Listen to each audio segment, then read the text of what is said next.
नमस्कार दोस्तों, आज हम एनसीईआरटी क्लास 7th की ज्योग्राफी का चैप्टर 6 करेंगे। ठीक है।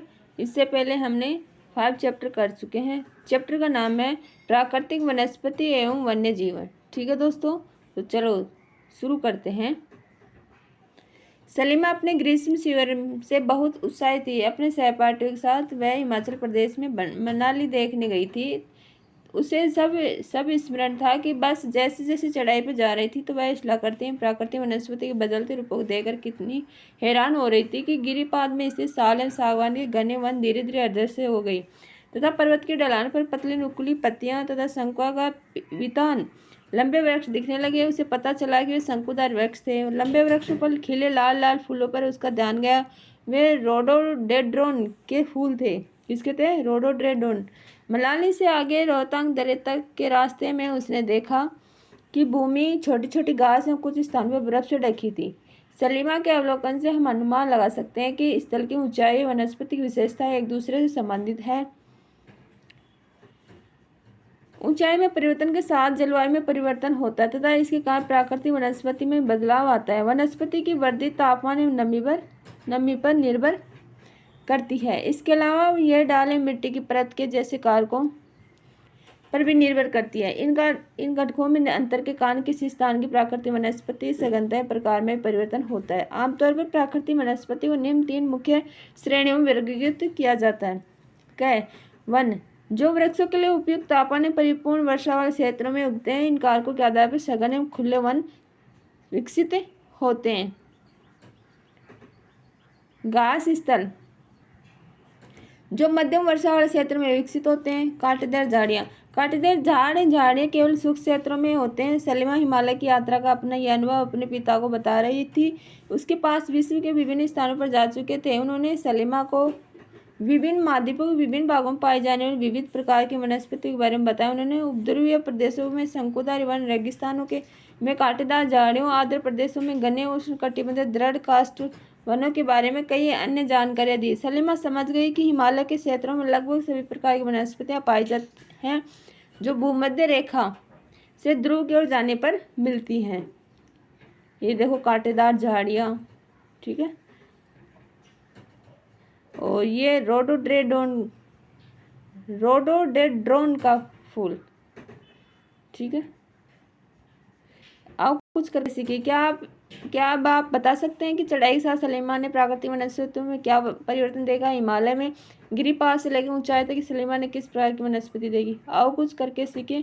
सलीमा की तरह जब आप किसी नए स्थान पर जाते हैं तो वहां पाए जाने वाले विभिन्न प्रकार प्राकृतिक वनस्पतियों पर ध्यान दें एवं उन कारकों पर विचार करें जिसके कारण ये वनस्पतियां वहाँ पैदा हुई हैं। वृक्षों की कटाई, चराई, नकदी फसलों, खेती, निर्माण कार्य आदि के रूप में उस क्षेत्र में अगर कोई मानव हस्तक्षेप हुआ है तो उसे लिखें। क्या आप जानते हैं ब्राजील के उष्णकटिबंधीय सदाबहार वन इतने विशाल हैं कि ये पृथ्वी के फेफड़े की तरह प्रतीत होते हैं? आप बता सकते हैं क्यों? वन, उष्णकटिबंधीय सदाबहार वन। इन वनों को उष्णकटिबंधीय वर्षा वन भी कहते हैं। चित्र 6.3 में देखो, ये देखो उष्णकटिबंधीय सदाबहार वन, देखो कितनी सघन है। चलो दोस्तों इसके बारे में पढ़ते हैं।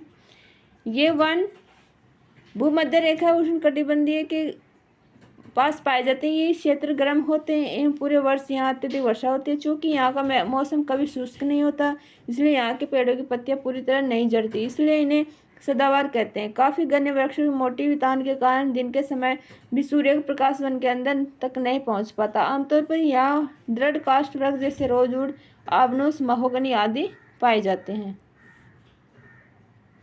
क्या आप जानते हैं एनाकोंडा विश्व का सबसे बड़ा सांप उष्णकटिबंधीय वर्षा वन में पाया जाता है? यह मगर जैसे बड़े जानवर को मार और खा सकता है। उष्णकटिबंधीय पर्णपाती वन। उष्णकटिबंधीय पर्णपाती वन मानसून वन होते हैं जो भारत, उत्तरी ऑस्ट्रेलिया, मध्य अमेरिका के बड़े हिस्सों में पाए जाते हैं। चित्र 6.4 देखते हैं। ये देखो उष्णकटिबंधीय पर्णपाती वन, ये देखो। इन क्षेत्रों में मौसमी परिवर्तन होते रहते हैं। जल संरक्षण रखने के लिए सूक्ष्म मौसम में यहाँ के वृक्ष पत्तियां झाड़ देते हैं। इन वनों में पाए जाने वाले दृढ़ काष्ठ वृक्षों में साल, सागवान, नीम, शीशम है। दृढ़ काष्ठ वृक्ष फर्नीचर, यातायात, निर्माण सामग्री बनाने के लिए बहुत उपयोगी होते हैं। इन प्रदेशों में आमतौर पर पाए जाने वाले जानवर हैं बाघ, शेर, हाथी, गोल्डन लंगूर, बंदर आदि। चित्र 6.5, 6.6 एंड 6.8 देखिए। ये देखते हैं चित्र। हाँ, बाघ देखो, ये बाघ है, ये गोल्डन लंगूर है, ये हाथी है। ठीक है। शीतोष्ण सदाबहार वन।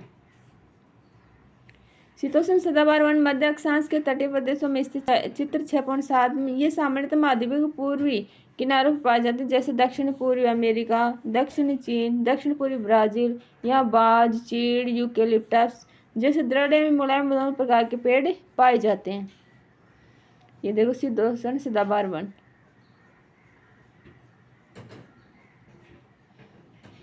शीतोष्ण पर्णपाती वन।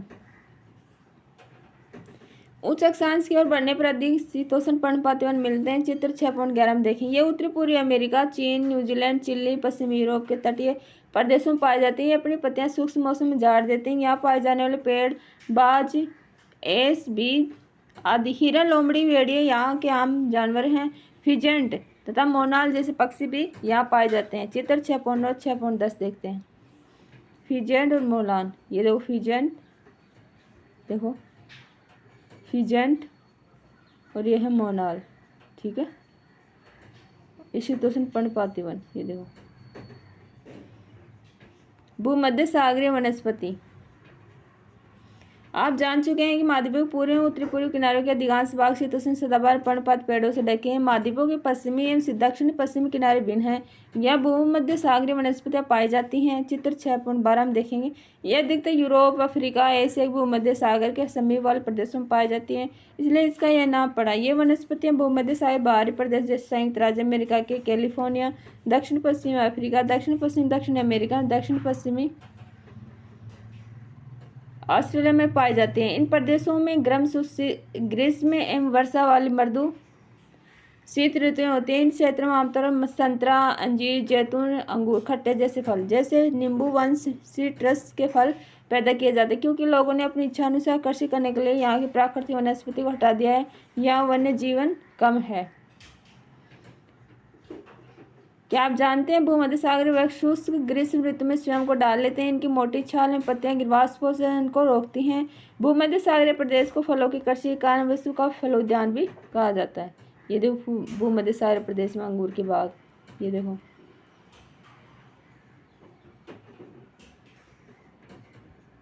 आओ कुछ करके सीखे। अपने आसपास नरम एवं दृढ़ काष्ठ से बनी वस्तु पर ध्यान दें। अपने बड़ों से अपने आसपास के वृक्षों के नाम पता करें। शंकुधारी वन। उत्तरी गोलार्ध के उच्च अक्षांश 50 से 70 डिग्री में भव्य शंकुधारी वन पाए जाते हैं। चित्र 6.13 में देखेंगे क्या है। इन्हें टेगा भी कहते हैं। ये वन अधिक ऊंचाइयों पर भी पाए जाते हैं। इन वृक्षों को सलीमा ने हिमालय में प्रचुर मात्रा में देखा था। ये लंबे नरम काष्ठ और सदाबहार वृक्ष होते हैं। इन वृक्षों के काष्ठ का उपयोग लुगदी बनाने के लिए किया जाता है, जो सामान्यतः अखबारी कागज बनाने के काम आती है। नरम काष्ठ का उपयोग माचिस में पैकिंग के लिए बक्से बनाने के लिए भी किया जाता है। चीड़, देवदार आदि इन वनों के मुख्य पेड़ हैं। यह सामान्यतः रजत, लोमड़ी, मिंक, ध्रुवीय भालू जैसे जानवर पाए जाते हैं। ये देखो शंकुधारी वन। ये देखो हिमाचली शंकुधारी वन। ये देखो घास स्थल, उष्णकटिबंधीय घास स्थल। ये वन भूमध्य रेखा के किसी भी तरफ उग जाते हैं। भूमध्य रेखा के दोनों ओर से उष्णकटिबंधीय क्षेत्रों तक फैले हैं। चित्र 6.14 देखेंगे। यह वनस्पति निम्न से मध्य वर्षा वाले क्षेत्रों में पैदा होती है। घास काफी ऊंची, लगभग 3 से 4 मीटर की ऊंचाई तक बढ़ सकती है। अफ्रीका का सामान्य घास स्थल इसी प्रकार का। सामान्य रूप से उष्णकटिबंधीय घास स्थल में हाथी, जेबरा, जिराफ, हिरण, तेंदुआ आदि जानवर पाए जाते हैं। चित्र 6.15 उष्णकटिबंधीय घास स्थल। ये देखो जिराफ। ये दो जिराफ। शीतोष्ण घास स्थल। ये मध्य अक्षांश क्षेत्रों और महाद्वीपों के भीतरी भागों में पाई जाती है। यहाँ की घास आमतौर पर छोटी और पौष्टिक होती है। शीतोष्ण प्रदेशों पर सामान्यतः जंगली भैंस, बाइसन, एंटीलोप पाए जाते हैं। कटीली झाड़ियाँ शुष्क रेगिस्तान जैसे प्रदेशों में पाए जाते हैं। उष्णकटिबंधीय रेगिस्तान महाद्वीपों के पश्चिमी किनारे पाए जाते हैं। तीव्र गर्मी में बहुत कम वर्षा के कारण यहाँ वनस्पतियों की कमी रहती है। विश्व के मानचित्र पर रेगिस्तान प्रदेशों को चिन्हित करें। क्या आप भारत के बड़े रेगिस्तान का नाम बता सकते हैं? रेगिस्तान में कुछ जानवरों के नाम बताएं जिन्हें आप पहले जान चुके हैं। क्या आप जानते हैं विभिन्न प्रदेशों का घास स्थल विभिन्न नामों से जाने जाते हैं? पूर्वी अफ्रीका में क्या कहेंगे? सवाना। क्या कहेंगे? सवाना। ब्राजील में कंपोज। वेनेजुएला में लानोस। शीतोष्ण कटिबंधीय घास स्थल अर्जेंटीना में पैम्पास। उत्तर अमेरिका में प्रेरी। दक्षिण अफ्रीका में वेल्ड। मध्य एशिया में स्टेपी। ऑस्ट्रेलिया में डॉन। ठीक है। यदि आप ध्रुवीय प्रदेश में जाएंगे तो वह स्थान आपको अत्यधिक ठंडा मिलेगा। यहाँ बहुत ही सीमित प्राकृतिक वनस्पति मिलती है। यहाँ केवल काई, लाइकेन, छोटी झाड़ियाँ पाई जाती है। काल्पनिक ग्रीष्म ऋतु के दौरान विकसित होती है। इसे टुंड्रा प्रकार की वनस्पति कहा जाता है। ये वनस्पतियाँ यूरोप, एशिया, उत्तरी अमेरिका के ध्रुवीय प्रदेशों में पाई जाती हैं। यहाँ के जानवरों के शरीर पर मोटा फर, मोटी चमड़ी होती है जो उन्हें ठंडी जलवायु में सुरक्षित रखती है। यहाँ पाए जाने वाले कुछ जानवर हैं सील, वालरस, कस्तूरी बैल, ध्रुवीय उल्लू, ध्रुवीय भालू एवं बर्फीली लोमड़ी। चित्र 6.16 में देखेंगे। सलीमा के पिता ने उसे कुछ घने वनों के चित्र दिखाए। कुछ चित्रों में सलीमा ने देखा कि लोग वृक्ष को काटकर वनों को साफ कर रहे हैं। उसके पिता ने बताया कि स्थानीय लोग कृषि एवं आवास के लिए स्थान चाहते थे, इसलिए उन्होंने वनों को साफ कर दिया। सलीमा सोचने लगी कि अगर वनों को साफ कर दिया जाता है तो वन्य जीव कहाँ जाएंगे? क्या ये वन पुनः वैसे ही बन जा पाएंगे? अगर लोग इसी प्रकार पेड़ों को काटते रहेंगे तो भविष्य में पर्याप्त ऑक्सीजन, जलवायु, लकड़ी, फल, मेवे आदि मिल पाएंगे। क्या आप सलीमा से सहमत हैं? अपने दोस्तों के साथ वनस्पति प्राणी जगत की विविधता में हो रही कमी पर चर्चा करें। इनके संरक्षण के बारे में कुछ सुझाव दें। ये देखो वालरस। ठीक है, वालरस। ये देखो वालरस, ये ध्रुवीय भालू और ये सील। ठीक है, ये सील। तो चलो दोस्तों, अपना चैप्टर कंप्लीट हुआ। इसके क्वेश्चन आंसर देख लेते हैं।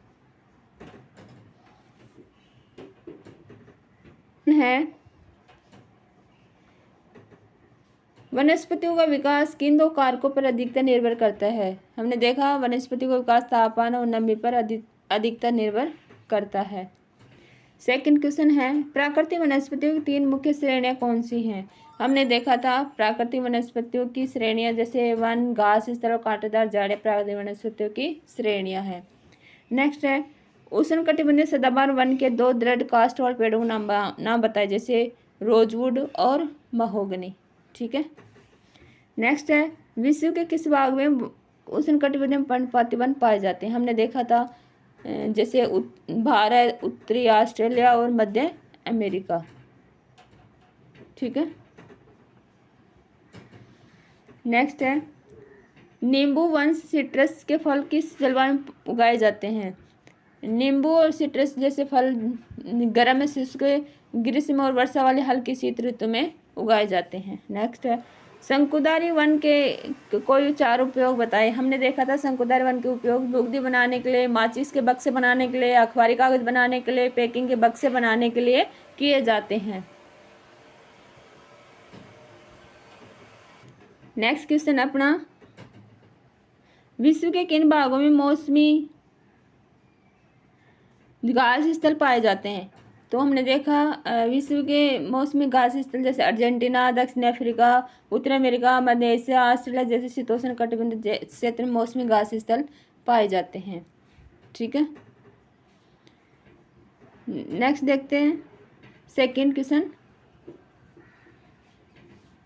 सही उत्तर का चयन करें। ठीक है। तो फर्स्ट है, काई और लाइकेन पाए जाते हैं। कहाँ पाए जाते हैं? काई और लाइकेन हमने पढ़ा था, तो ये पाए जाते हैं टुंड्रा वनस्पति में। ठीक है। नेक्स्ट है, कांटेदार झाड़ियाँ मिलती हैं। कहाँ मिलती हैं? कहाँ देखा था हमने? कांटेदार झाड़ियाँ जैसे गर्म एवं आर्द्र उष्ण कटिबंधीय जलवायु में। ठीक है। नेक्स्ट है उष्णकटिबंधीय सदाबहार वन का एक सामान्य जानवर है, कौन सा है, कौन सा देखा था हमने?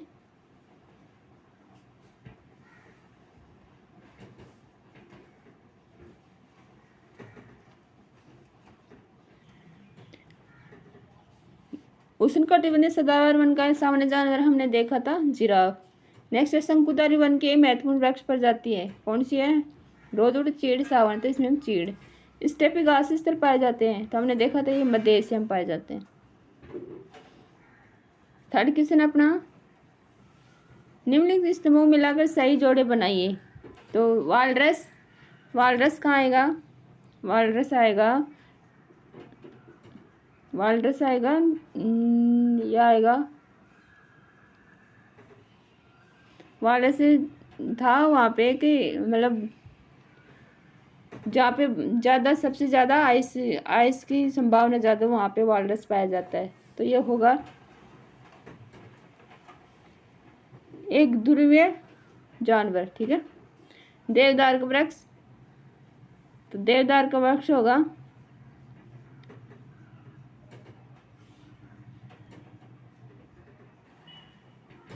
देवदार का वृक्ष होगा नरम काष्ठ पेड़। ठीक है। जैतून होगा, जैतून होगा एक मतलब खट्टा, जैसे एक नींबू वंश सिट्रस का फल। हाथी होगा, हाथी होगा उष्ण कटिबंधीय पर्णपाती वन का एक जानवर। ठीक है।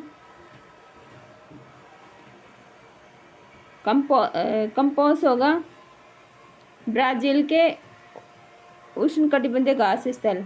डाउन होगा, डाउन होगा अंटार्कटिका का एक शीतोष्ण घास स्थल। तो वालरस क्या था?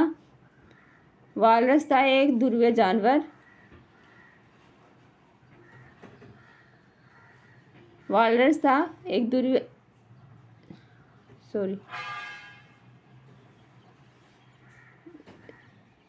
ध्रुवीय जानवर था। ठीक है। देवदार का वृक्ष था नरम काष्ठ पेड़। जैतून था एक खट्टा नींबू का वंश सिट्रस का फल। हाथी था उष्ण पर्णपाती वन का एक जानवर। कंपोस्ट था ब्राजील उष्णकटिबंधीय घास स्थल। डाउन था अंटार्कटिका का शीतोष्ण घास स्थल। ठीक है। नेक्स्ट क्वेश्चन देखते हैं, कारण बताइए। ध्रुवीय प्रदेश में रहने वाले जानवरों की फारें त्वचा मोटी होती है, क्यों? क्योंकि ध्रुवीय प्रदेश अत्यधिक ठंडा होता है, जहाँ बहुत ही सीमित प्राकृतिक वनस्पति मिलती है। यहाँ रहने वाले जानवरों की फार और मोटी त्वचा उन्हें ध्रुवीय ठंडे इलाकों की ठंडी जलवायु में सुरक्षित रखते हैं। नेक्स्ट है उष्णकटिबंधीय पर्णपाती वन शुष्क मौसम में अपनी पत्तियां गिरा देते हैं, क्योंकि उष्णकटिबंधीय पर्णपाती वन शुष्क मौसम में अपनी पत्तियां गिरा देते हैं, क्योंकि वो वनों में मौसम परिवर्तन होते रहते हैं। पानी या जल को संरक्षित रखने के लिए यहाँ के वृक्ष शुष्क मौसम में पत्तियां गिरा देते हैं। नेक्स्ट है अपना वनस्पति प्रकार सघनता एक स्थान से दूसरे स्थान पर बदल रहती है, क्योंकि एक स्थान दूसरे स्थान जलवायु में बदलाव होता है। इसकी वजह से वनस्पति प्रकार सघनता भी बदलती रहती है। ठीक है। तो चलो दोस्तों, थोड़ा डिस्टर्बेंस रहा, पास में कुछ काम चल रहा है, इस वजह से कुछ डिस्टर्बेंस चल रहा है। ठीक है। तो चलो दोस्तों, नेक्स्ट चैप्टर में जल्दी मिलते हैं। ठीक है। Thank you.